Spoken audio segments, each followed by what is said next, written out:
Python exception handling, try, except and finally. Python has many built-in exceptions which enables our program to output an error message when something is going wrong. So there are different mechanisms with the help of which such error messages can be generated whenever there is some error in the system. So when these exceptions occur, it causes the current process to stop and passes it to the calling process and until it is handled. So if not handled, our program will crash. So for the better understanding on this concept, let us go for one practical example and to show you that how this try, except and finally are working. Now in this demonstration, we shall discuss more on these exceptions and errors in Python. So here you see, here we are having one try block. A is equal to 100, B is equal to 20, C is equal to A by B. So here we are having one except block, that is the zero division error. So except on this zero division error, and division by 0 is not possible. But here you see the B is having the value which is non-zero. So we are expecting that this particular division, zero division error will not be raised. So let us go for the execution. You can find that this particular code has got not printed. So let us print it.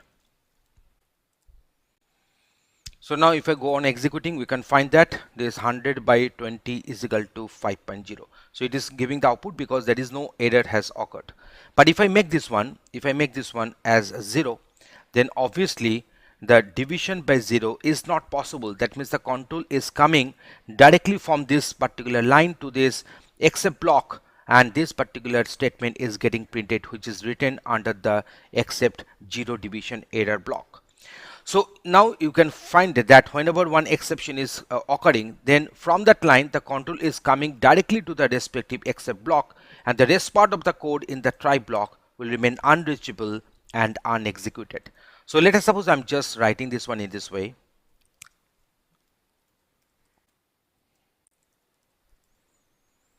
Okay, now if I go for the execution, I'm writing this one as 100, writing this one as 20, I'm getting the required output as well.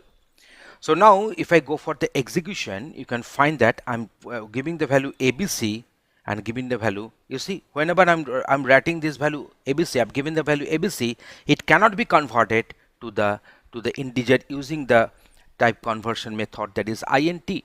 So what is the error here? Error is a value error.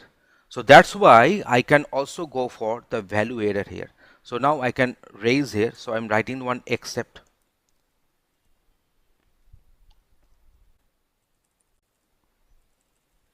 The data types are not proper. So I've given this value error here. So now if I execute my code and if I get 100 and then ABC, you can see I'm getting the this particular statement got printed, that is the data types are not proper.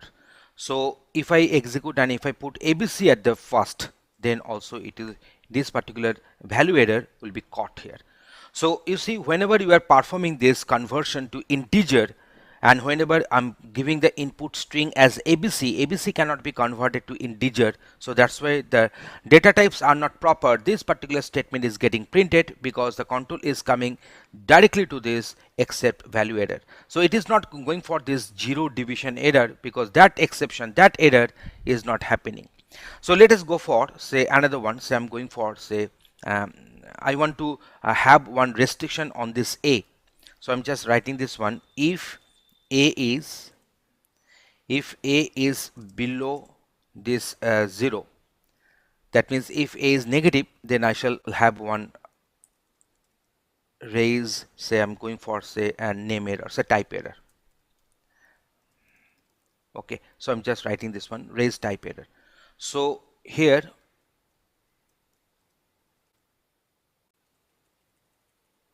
okay, so now what will happen?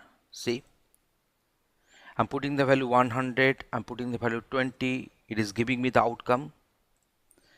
I'm giving the value minus 90 and giving the value say 16, I'm getting the output that the data is not in range. So in this way also you can raise your type error here. So now I'm doing another check. I'm just going for x by y. You see, x and y, they are not defined here. Then what will happen?